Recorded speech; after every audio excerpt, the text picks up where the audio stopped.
Hello everyone, and welcome back to another exciting episode of Let's Analyze! Today, we're going to perform analysis on the Choose Your Legends 2 banner. Now, what the hell kind of name do they call it again? Arrival of the Brave. So, first things first, it would appear that my prediction of Veronica using a staff was correct!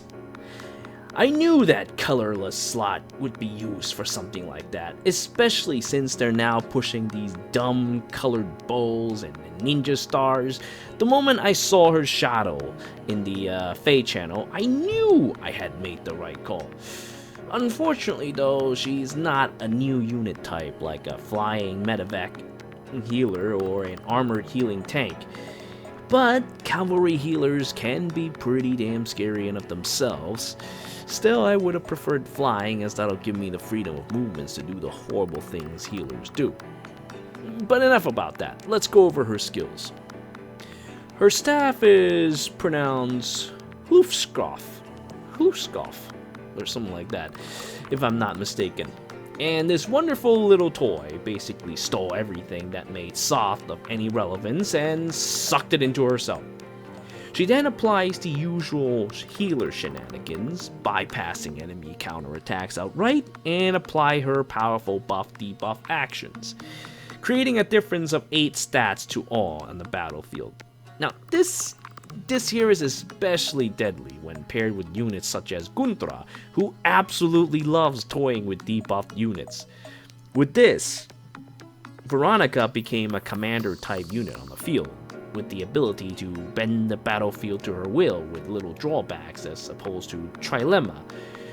The only thing that might be an issue though might be harsh command units.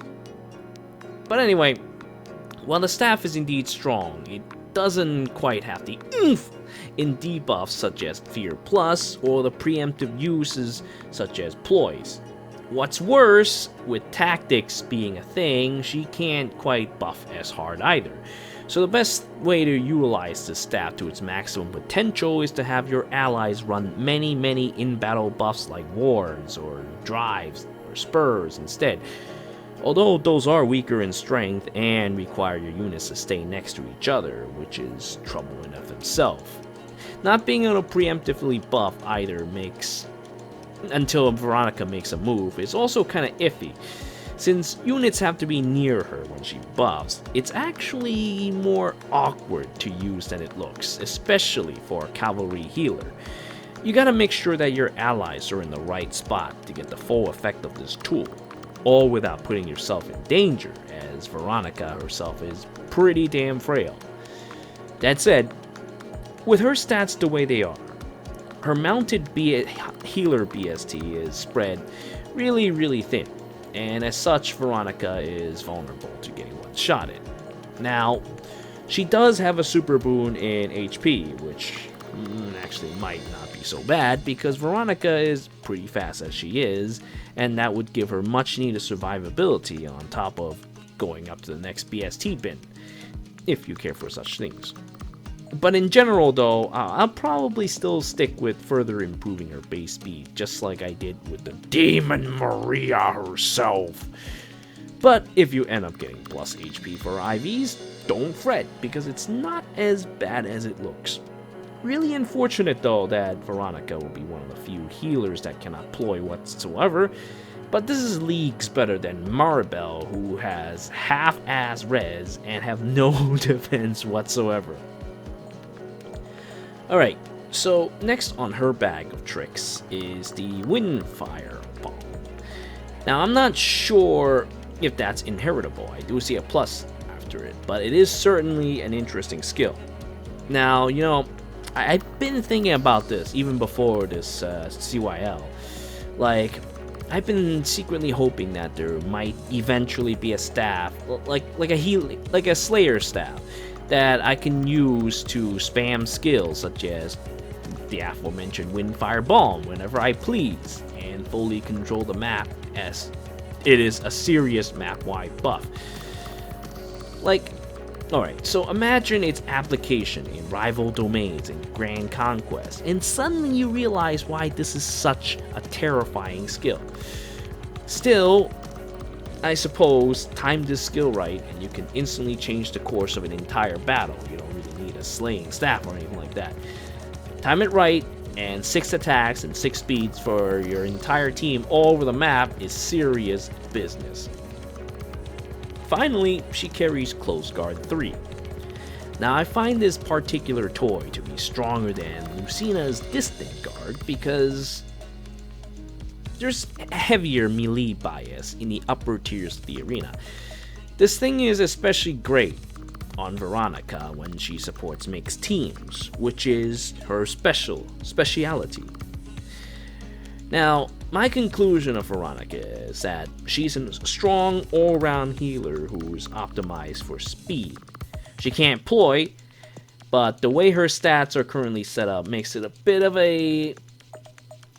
I guess it is a bit of a headache. I mean, she can't really reduce her defense so much because she's already so frail.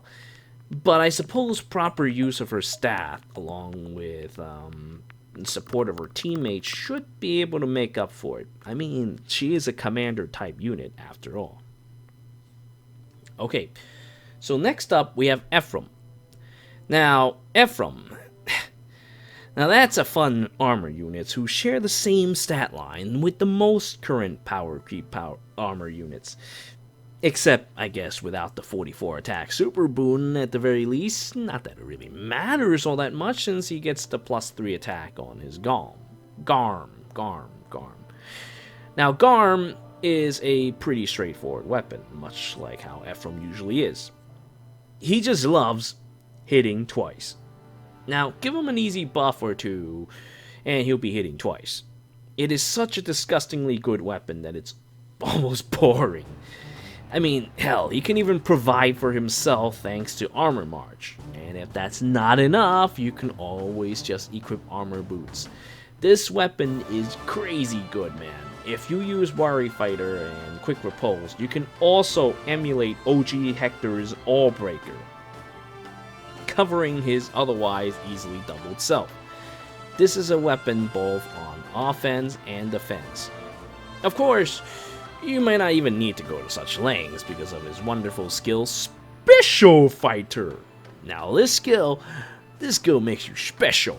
Special enough to completely power creep God to hell and back is what the hell that is. At 50% health or above, alright? Not only are you sucking enemy charge counters, but you're also gaining it at the same time. Like gaining an extra one at the same time. So, it appears that this also works on both taking a hit from an enemy attack and counterattacks. And is probably even inheritable. This here's a skill that is disgusting as all hell. Disgusting. I guess it suits Ephraim perfectly, I guess. Well, outside of Ephraim, this skill is also particularly great on speedy armor units such as Blanino or Zelgis, or of course Comrade Harden himself. Now, if you were to give Ephraim distant counter, he'd be no different from Hector, but because of Garm, he would have solidified his status as a powerful dual-phase threat, and that is absolutely terrible. I really don't know why IS, Intelligence Systems, have such a hard-on for armor units and giving them all the most broken-ass skills in the game. But anyway, alright, let's now look at Celica. Now, after being soundly defeated by Quam while in her super-powered brain damage form, Celica became reduced to a homeless person wearing a burlap sack. It's, well, I don't know what to say. I mean, I guess I don't know. I mean, look, her Gaiden clothing is just so 80s. I thought, her Gaiden version has, like, no votes, yet for some awkward twists of fate, we ended up getting this instead. I kind of would have loved to see her wearing her Regalian outfit, or armor, or better yet, the Dong armor, to perfectly match her brain damaged self. But, well, instead, we get Homeless Celica. But you know what? On the bright side though, this does bring me hope that one day will get his dong armor. That'll really make my day, and it'll be the perfect thing to use for analyzing in the future. Okay, so as for her skills, the Royal Sword is a pretty deadly weapon that gives her tremendous speed. However, it looks good on paper, but its secondary effect of gaining additional skill charges is actually a little awkward to use. Alright, so think about it first. When you're on the attack, right, with a unit that can move 2 spaces, unless you have an ally ahead of you already, there's a good chance you'll be by yourself.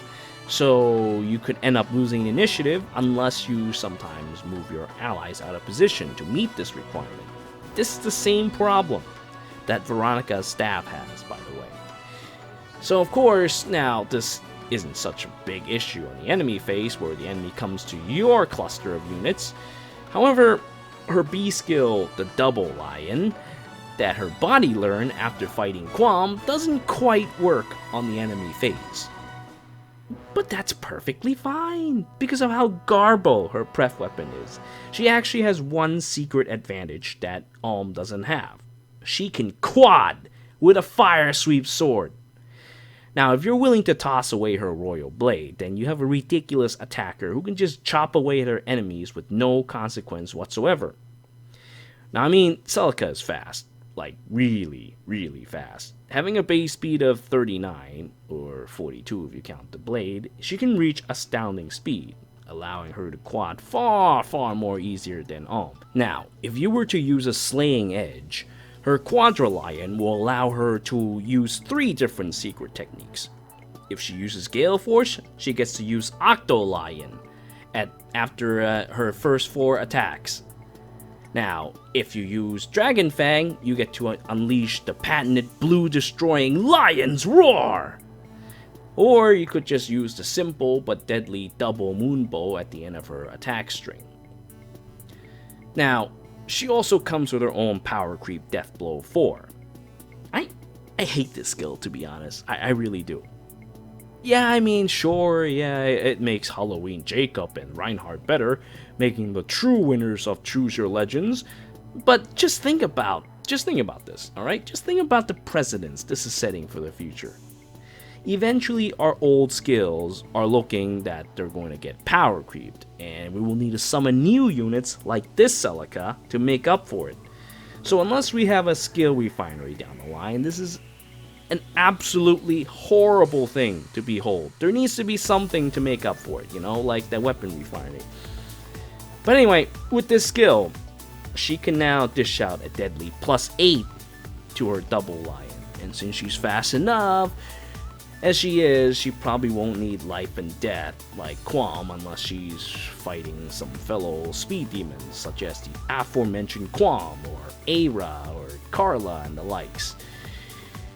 Aside from all that, her stats are actually rather similar to except instead of having high HP, she gets more speed instead, which does kind of undermine her defenses when she receives a counterattack.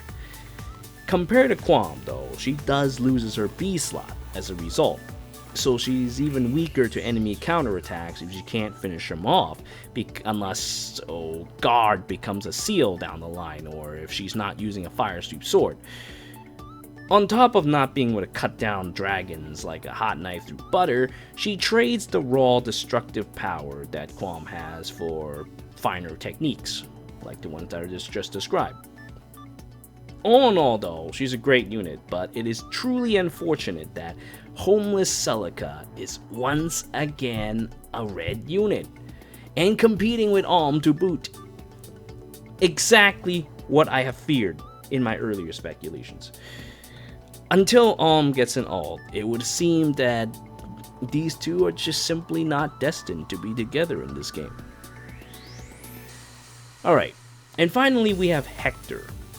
Again, his stat lines follow the usual Hector setup. However, because power creep has gotten really far, Hector can actually reach 31 res now if he decides to go plus res, becoming Magic Hector. And you know what? It'll actually be legit. 31 is already a great number for ploys, and it's not like Hector is going to miss losing more speed, unlike Ephraim, who might actually still have some hope at 27. Someone definitely favors Hector and his armored friends in the company to spoil him and his friends so badly like that. But anyway, his Malted, that's how you pronounce it, right, is an absolute power creep of his OG armads, gaining both a cooldown decrease and a lesser requirement of 50% HP or above. Meanwhile, his power creep distant counter, and God, this guy really loves to power creep himself, gives him additional stats, attack and defense when he's attacked. Looking back on it, it just kind of amuses me so much that when people back then would say power creep doesn't exist, but I knew as early as when those stupid slaying weapons came out that things are going to get like this. But anyway, with Bold Fighter on top, this Hector is an absolute menace to deal with unless you target his weaker res. But, well, if you go with plus res, he's pretty tough to take down. 31 res is actually pretty high. And of course, he can also run that stupid Warrior Fighter quick repulse combo for an all breaker. You know, just seeing him pisses me off. It's like he's spitting on my investment of my OG Hector. Though I guess it's not so very bad. It's not like OG Hector is still cool. He does still have one advantage that the newer Hectors don't have. That is a little bit of extra speed. Upon using Bold Fighter, you can actually have him kick his own ass even if he has Warrior Fighter active. So that definitely counts as something. But other than that though, really, this is just yet another Hector, guys. Same playstyle and everything. As simple as it gets. Well, that's pretty much it of my analysis of the Choose Your Legends 2 banner. Starting tomorrow, I'll think of some way of divvying up my considerable FTP free-to-play orb stash, and then it's summoning time. I thank you all for watching. Until next time.